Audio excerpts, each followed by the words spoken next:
पीयूष गोयल ने अमेरिका की अंतरिम डील रिजेक्ट करने की खबरों का खंडन किया है। गोयल ने कहा कि दोनों पक्ष डील करने के लिए प्रतिबद्ध हैं। उधर वाणिज्य सचिव राजेश अग्रवाल ने कहा कि यूएस ट्रेड डील के शर्तों को अंतरिम रूप दिया जा चुका है। क्या है तमाम डिटेल्स, क्या डेवलपमेंट्स हुई हैं अब तक, समझते हैं हमारे economic policy editor Lakshman Roy से। लक्ष्मण बताइए। देखिए, दरअसल यूएस के साथ जो ट्रेड डील की बातचीत लंबे समय से चल रही है, वो ट्रेड डील कभी भी हो सकती, इसकी संभावना जताई जा रही थी। लेकिन इस बीच एक खबर आ गई जिसमें यह कहा गया है कि फिलहाल अंतरिम ट्रेड डील के भारत पक्ष में नहीं है और ऐसा अंतरिम ट्रेड डील नहीं करना चाहता है। लेकिन उद्योग वाणिज्य मंत्री पीयूष गोयल ने इन खबरों का खंडन किया है। उन्होंने एक्स पर पोस्ट करते हुए कहा है कि ये खबर बिल्कुल बिनिराधार है, बेबुनियाद है, ऐसा बिल्कुल भी नहीं है। जून में जब यूएसटीआर भारत आए थे तो उनसे काफ़ी अच्छी बातचीत हुई, सकारात्मक बातचीत हुई है और दोनों पक्ष लगातार संपर्क में बने हुए हैं और एक बेहतर ट्रेड डील की तरफ आगे बढ़ रहे हैं। इस बीच कॉमर्स सेक्रेटरी राजेश अग्रवाल ने भी बयान दिया है। उनका कहना है कि पूरा फ्रेमवर्क, यूएस ट्रेड डील का फ्रेमवर्क यहाँ पर तैयार है और कभी भी ये ट्रेड डील पे दस्तखत हो सकता है। ये एक सही समय का इंतजार किया जा रहा है और दोनों पक्ष, दोनों देशों के किसानों को फायदा हो, कारोबारियों को फायदा हो, इस बात से अवगत है और कोशिश इसी तरफ की जा रही है कि डील ऐसा हो ताकि दोनों पक्ष को संतुलित अब डील मिल सके। शुक्रिया आपका लक्ष्मण, ये डिटेल्स बताने के लिए। और खाड़ी क्षेत्र में फिर युद्ध की आग भड़क गई है। ईरान और अमेरिका एक दूसरे पर जमकर बमबारी कर रहे हैं। स्ट्रेट ऑफ हॉर्मुज में फिर संकट के बादल मंडराने लगे हैं, लिहाजा कच्चे तेल के दाम पर इसका असर भी दिखने लगा है। इसी पर और डिटेल्स भी समझते हैं। लक्ष्मण रॉय हमारे साथ ऑलरेडी कनेक्टेड हैं। लक्ष्मण, एग्जैक्टली अगर हम यूएस ईरान के फिलहाल की स्थिति को समझना चाहें, स्ट्रेट ऑफ हॉर्मुज के इम्पैक्ट को समझना चाहें, तो क्या एग्जैक्टली अपडेट है? क्योंकि दोनों ही देशों की तरफ से स्ट्रेट ऑफ हॉर्मुज को लेकर खासतौर से काफी अलग अलग स्टेटमेंट्स आए हैं। देखिए, दरअसल जब से दोनों पक्षों में एमओयू पर दस्तखत हुए हैं उसके बाद से ये माना जा रहा था कि अब वहाँ पे शांति होगी, लेकिन कुछ ही दिन बाद ये शांति टूट गई। दोनों पक्षों ने एक दूसरे पर ताबड़तोड़ हमले किए। 24 घंटे तक हमले जारी रहे, फिर शांत हो गए। तो ऐसा लगा कि चलो सीज फायर हुआ है। ये कई बार ऐसे हमले होते हैं, फिर से दोनों शांति की तरफ बढ़ गए, लेकिन ऐसा हुआ नहीं। फिर से पिछले 2 दिनों से लगातार दोनों पक्षों की तरफ से गोलीबारी जारी है। इन सब के पीछे जड़ में जो है वह स्ट्रेट ऑफ हॉर्मुज है, क्योंकि ईरान का कहना है कि स्ट्रेट ऑफ हॉर्मुज के रास्ते, किस रास्ते से कौन सा जहाज जाएगा, इसका कंट्रोल करने का अधिकार हमारे पास है और ईरान और ओमान मिलकर के ये तय करेगा। लेकिन अमेरिका इसके पक्ष में नहीं है। इसी वजह से 3 जहाज पे जब हमले कर दिए गए उसके बाद हालात और बिगड़ गए और वहाँ पे खासतौर से ईरान के जो स्ट्रेट ऑफ हॉर्मुज के आसपास वाले शहर है वहाँ पे अमेरिका ने जमकर बमबारी की। उसके जवाब में ईरान की तरफ से जो खाड़ी के देशों में, खासतौर से बहरीन जैसे देशों में जो अमेरिकी सैन्य ठिकाने हैं, उन सैन्य ठिकानों पे ईरान की तरफ से बमबारी की गई और दोनों तरफ से लगातार हमले यहाँ पे जारी हैं। और इस बीच एक और जो महत्वपूर्ण घटनाक्रम हुआ वो ये कि एमओयू के तहत जो एक खास शर्त अमेरिका ने रखी थी कि हम अब ईरान के तेल पर कोई पाबंदी नहीं लगाएंगे, उस सैंक्शन को हटा लेंगे, उस पर दोबारा से सैंक्शन लगाने का ऐलान यूएस ने कर दिया है। तो कह सकते हैं कि औपचारिक तौर पर ऐलान तो नहीं हुआ है, लेकिन एमओयू बहुत ज़्यादा कोई मतलब उसका फिलहाल होता हुआ दिख नहीं रहा है। ओके, तो ये है फिलहाल की स्थिति और ताज़ा अपडेट दोनों ही है मसलों पर। थैंक यू लक्ष्मण, ये डिटेल्स बताने के लिए। आगे बढ़ेंगे और त्योहारों और छुट्टियों के दौरान अचानक बढ़ने वाले हवाई किराए से जल्दी राहत मिल सकती है। केंद्र सरकार ने सुप्रीम कोर्ट को बताया है कि नए नियम तैयार कर लिए गए हैं और जल्द ही संसद में पेश किए जा सकते हैं। क्या है और डिटेल्स, असीम मनचंदा से समझते हैं। असीम, बताइए किस तरीके की तैयारियां हो रही हैं एयरफेयर को रेगुलेट करने के लिए? लोगों ने अक्सर देखा होगा कि त्योहारों और छुट्टियों के दौरान एयरफेयर बढ़ जाते हैं। इस पर एक सुप्रीम कोर्ट में एक याचिका दायर की गई थी और कहा था कि सरकार इसके अंदर दखल दे और जो एयरफेयर्स हैं उनको मॉडरेट करे। आज जब सुप्रीम कोर्ट में इस मामले की सुनवाई हुई तो सरकार ने सुप्रीम कोर्ट को बताया कि इस मामले में नियम ऑलरेडी बनाए जा चुके हैं और अगले 30 दिनों के अंदर उन नियमों को संसद के दोनों सदनों के अंदर पेश कर दिया जाएगा। तो सुप्रीम कोर्ट ने इस मामले में काफी नाराजगी भी जताई। सुप्रीम कोर्ट ने कहा कि हमने देखा कुंभ के दौरान या फिर दूसरी छुट्टियों के दौरान एयरफेयर काफी बढ़ गए थे और सरकार ने इस मामले में कोई भी दखल नहीं दिया। अब सुप्रीम कोर्ट ने केंद्र सरकार से कहा है कि आप इसकी कॉपी हमको 2 हफ्ते के अंदर सौंपिए, चाहे आप इसको संसद में पेश कीजिए या ना कीजिए, लेकिन 2 हफ्ते में इसकी कॉपी हमको दीजिए, चाहे वो सीलबंद लिफाफे में हमको ये रिपोर्ट दीजिए। तो अब उम्मीद ये कर सकते हैं कि अगले 2 से 3 हफ्ते के अंदर जो सरकार है वो नियमों को नोटिफाई कर देगी और उसके बाद जो भी एयरफेयर छुट्टियों के दौरान बढ़ते हैं उनके ऊपर रोक लग सकेगी। तो ये रही तमाम डिटेल्स, क्या तैयारियां एग्जैक्टली चल रही हैं। और साइबर हमलों का खतरा लगातार बढ़ता जा रहा है और अब इसकी चपेट में वित्तीय संस्था भी तेजी से आ रहे हैं। ऐसे में डिजिटल सुरक्षा को और मजबूत बनाने के लिए सरकार ने डिजिटल थ्रेट रिपोर्ट जारी की है। इस रिपोर्ट में बताया गया है कि एआई आधारित मॉडल किस तरह साइबर सुरक्षा के लिए नई चुनौतियां पैदा कर रहे हैं। इस पूरे मुद्दे पर साइबर इमरजेंसी रिस्पांस टीम के डीजी संजय बहल से खास बातचीत की हमारे संवाददाता असीम मनचंदा ने। सर, सबसे पहले तो आपकी रिपोर्ट के बारे में जानना चाहेंगे, कौन कौन से एरियाज ऑफ कंसर्न है डिजिटल थ्रेट के लिए? नहीं, ये हमारे रिपोर्ट में banking, financial services and insurance sector के ऊपर जो जो हमने देखे हैं, इन्वेस्टिगेट करे हैं थ्रेट्स, उनके बारे में बताया किस तरह से वो थ्रेट्स हो रहे हैं, किस चीज़ से आपको कंट्रोल्स कौन से लगाने हैं, कैसे आपको अपने आप को सेफगार्ड करना है। बेस्ड ऑन दैट हमारी जो पिछली रिपोर्ट थी उसमें हमने 7 एरियाज बताए थे कि इन सब एरियाज़ में आगे जाके अगले साल ये थ्रेट्स बढ़ेंगे। उनमें से 6 एरियाज़ में क्लियरली दिख रहा है कि थ्रेट्स बढ़े हैं। एक एरिया जिसमें अभी नहीं दिखा है उतना काम, वो है क्वांटम। वो क्वांटम का आगे जाके आने वाला है। सो हमने ये सब कवर किया है इस रिपोर्ट में और सबको बताया कि किस तरह से अपने आप को सेफगार्ड करें। स्पेसिफिकली सर, एआई मॉडल्स काफ़ी पावरफुल हो रहे हैं, उनका इस्तेमाल हैकिंग के लिए भी किया जा रहा है, तो उसको लेकर भी कुछ सेफगार्ड आपने बताया कैसे हो सकता है? एआई मॉडल्स हर रोज़ आप देख रहे हैं उनकी कैपेबिलिटीज़ बढ़ते जा रही हैं, तो हमने उसके बारे में भी बताया है कैसे अपने आप को सेफगार्ड करना है। एंड उसके ऊपर काफ़ी सारा काम चल रहा है और ये नया एरिया है, पूरी दुनिया में सब लोग इसके ऊपर काम कर रहे हैं, हम लोग भी काम कर रहे हैं भारत में। एंड इसके ऊपर बहुत सारे कंट्रोल्स किस तरह से करना है, सर्टेन ने ऑलरेडी पब्लिश करी है, ब्लूप्रिंट पब्लिश करा है, बिल ऑफ मटेरियल पब्लिश करा है for AI, for software, for hardware, for crypto, for quantum. And also हमने एक OEMs को क्या करना चाहिए उसके ऊपर भी एआई के लिए गाइडलाइंस पब्लिश करी है। तो फाइनली सर, कोई सजेशंस बैंक्स के लिए कि किस तरह से आप अपना इंफ्रास्ट्रक्चर को बता सकते हैं इसके थ्रेट से?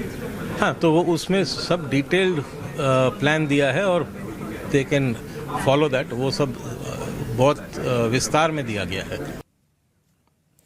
और अब बात मार्केट अपडेट की। हफ्ते की शुरुआत वॉलेटिलिटी के साथ हुई। कारोबार के शुरुआती दौर में बाजार पर दबाव देखने को मिला, लेकिन उसके बाद बाजार ने कमबैक किया। लोअर लेवल से एक अच्छी रिकवरी रही और फाइनली निफ्टी, सेंसेक्स दोनों ही फ्लैट क्लोजिंग लेने में कामयाब रहे। Although mid cap, small cap index भी लोअर लेवल से थोड़े सुधरे, बट यहाँ रिकवरी उस तरीके की नहीं थी जैसे कि हमने फ्रंटलाइन इंडाइसेस में देखी। और कैसा ओवरऑल एक्शन रहा, खासतौर से आईटी में किस तरीके के मूव्स बनते हुए दिखे, समझते हैं रक्षा रावत से। बताया रक्षा। हफ्ते का पहला कारोबारी दिन था और मार्केट की एक गैप डाउन ओपनिंग हुई, लेकिन वहां से काफ़ी अच्छी खासी रिकवरी आईटी शेयर्स के दम पर बाजार ने दिखाई। और अगर क्लोजिंग लेवल्स की बात करें तो लगातार तीसरे दिन भारतीय बाजार लगभग हरे निशान में बंद हुए हैं। निफ्टी की एक फ्लैट क्लोजिंग, लेकिन बैंक निफ्टी करीब 90 पॉइंट ऊपर बंद हुआ है। इसके अलावा मिड कैप और स्मॉल कैप में भी आज एक फ्लैट कारोबार देखने को मिला, लेकिन निचले स्तरों से काफ़ी अच्छी रिकवरी यहाँ पर भी प्ले आउट होती हुई नजर आई। आज की सेक्टोरियल पिक्चर की बात करें तो यहाँ पर पिक्चर जो है फ्राइडे के मुकाबले काफ़ी खराब है, लेकिन अगर सुबह की बात की जाए तो पिक्चर काफ़ी अच्छी है। काफ़ी अच्छे से मार्केट ने खुद को रिकवरी दिखाई है। अगर बात करेंगे आईटी तो आज का हीरो ऑफ द डे रहा। इसके अलावा PSU बैंक और बैंकिंग, फाइनेंशियल, ये सारे स्टॉक्स थे। ऑटो यहाँ पर अच्छी खासी तेज़ी देखने को मिली, लेकिन रियलिटी, FMCG, मेटल, फार्मा, यहाँ पर मुनाफा वसूली नजर आई।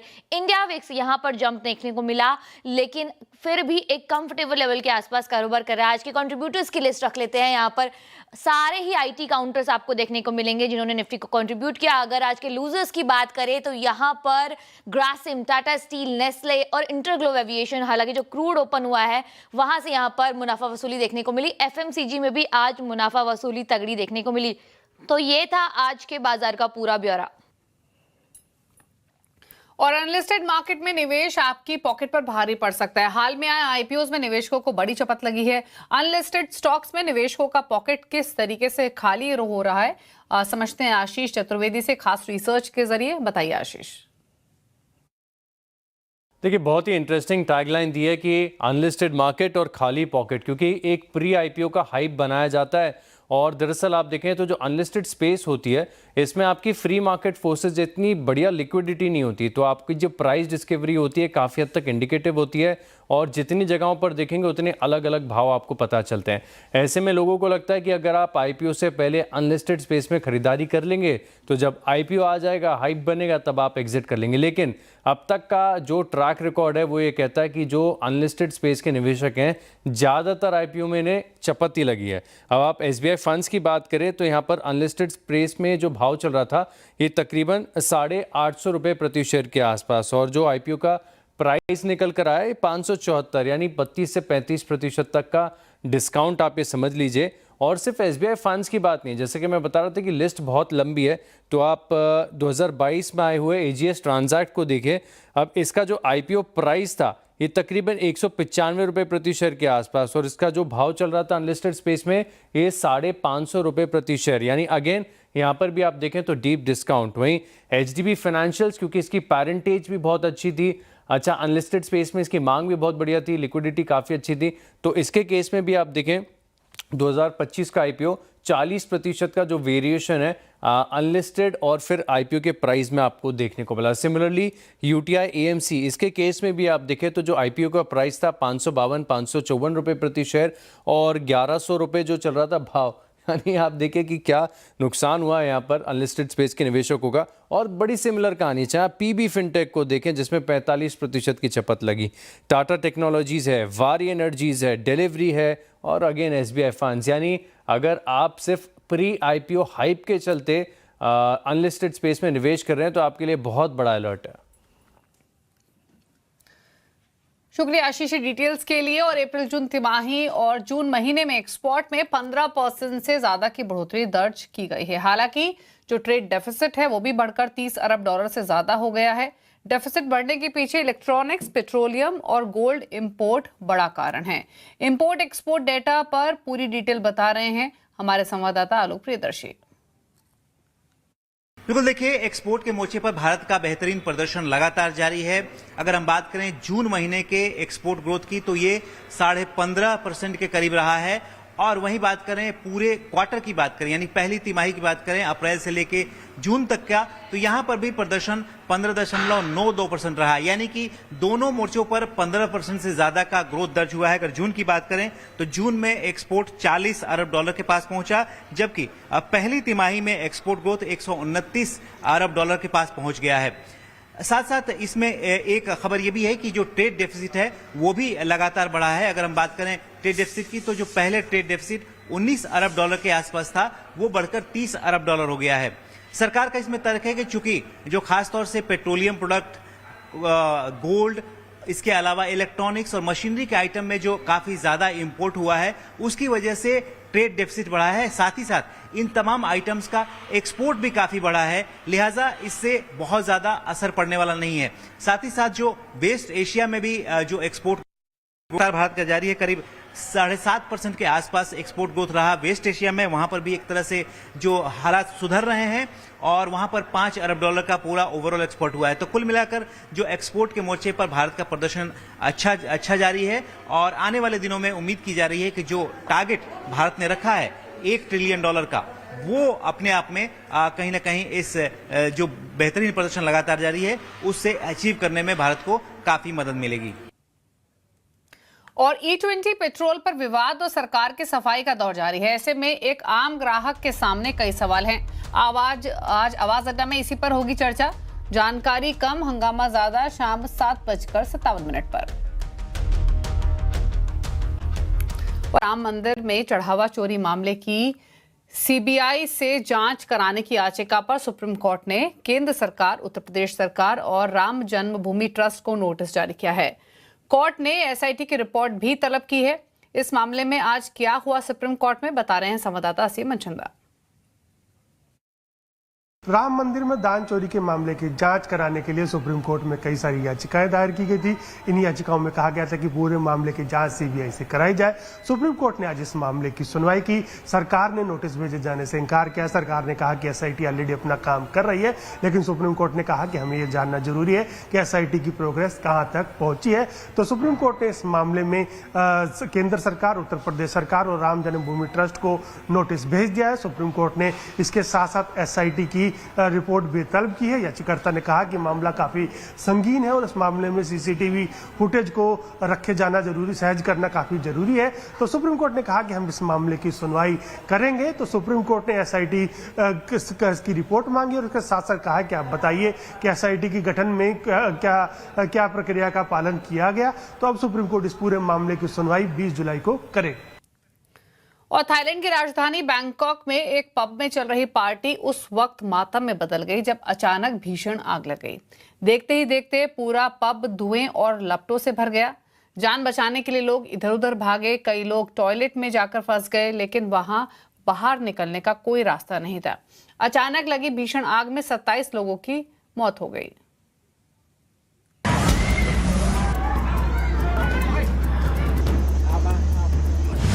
थाईलैंड में जश्न के दौरान मातम की चीख। बैंकॉक के पब में भीषण अग्निकांड। पब में पार्टी कर रहे लोगों की दर्दनाक मौत। ये तस्वीरें बैंकॉक के उस पब की हैं जहां रात जश्न की थी, लेकिन सुबह मातम लेकर आई। बैंकॉक के उत्तरी इलाके के इस पब में रविवार देर रात सैकड़ों लोग पार्टी में मस्ती कर रहे थे। तभी स्टेज के पास लगे सर्किट ब्रेकर से धुआं उठना शुरू हुआ। कुछ ही सेकंड में लाइट चली गई और तेज धमाके के साथ आग की लपटें बहने लगी। देखते देखते पूरा पब आग और जहरीले धुएं से भर गया। अचानक मची भगदड़ में हर कोई बाहर निकलने की कोशिश कर रहा था। जान बचाने के लिए लोग टॉयलेट की ओर भागे। लोगों को लगा कि शायद यहाँ से निकलने का कोई रास्ता होगा, लेकिन वहाँ कोई एग्जिट नहीं था। बस था तो धुएं का गुबार। यही जगह लोगों के लिए मौत का कुआं बन गई। दम घुटने से कई लोग तड़प तड़प कर वहीं ढेर हो गए। रेस्क्यू टीम को सबसे ज्यादा लाशें इसी टॉयलेट के आसपास से मिली। अंदर का मंजर रोंगटे खड़े कर देने वाला था। टॉयलेट के अंदर और उसके बाहर कई शव पड़े थे। कई लोग एक दूसरे से लिपटे मिले। चश्मदीदों के मुताबिक रात के करीब 12 बजे अचानक स्टेज के पास लगे सर्किट ब्रेकर से काला धुआं निकला। पल भर में म्यूजिक की जगह चीखों ने ले ली। पब के भीतर बारूद की तरह आग फैली और कुछ ही मिनटों में चारों तरफ सिर्फ मौत का तांडव दिखा। बैंकॉक के इस पब में लगी भीषण आग को करीब 35 मिनट की कड़ी मशक्कत के बाद बुझाया जा सका। घटना की गंभीरता को देखते हुए थाईलैंड के प्रधानमंत्री खुद तड़के सुबह मौके पर पहुंचे। शुरुआती जांच में जो सच सामने आया है वो रोंगटे खड़े कर देने वाला है। इस पब में सुरक्षा के नियमों की धज्जियां उड़ाई गई थी। पब के भीतर पर्याप्त फायर एग्जिट थे ही नहीं और इसी लापरवाही ने कई लोगों की जान ले ली। और आगे बढ़ेंगे और अब खबरें फीफा वर्ल्ड कप से।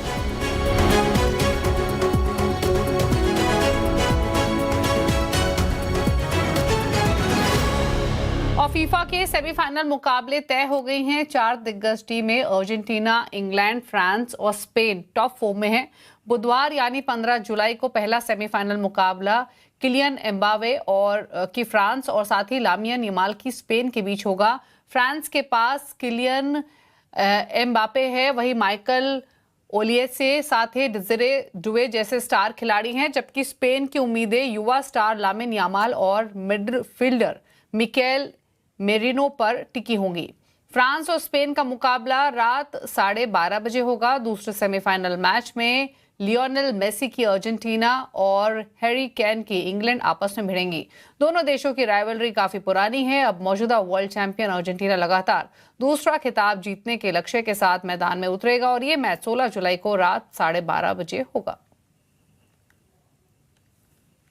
कैसा हो अगर सरकार आपकी जिम मेंबरशिप पर सब्सिडी दे? ऐसा हो सकता है क्योंकि NITI Aayog preventive health care के लिए पॉलिसी रोड मैप बनाने वाला है।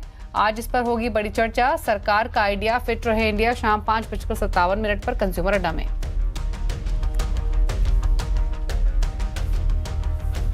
और इसी के साथ आवाज समाचार में तो इतना ही। ब्रेक के साथ भी खबरें जारी हैं। नमस्कार।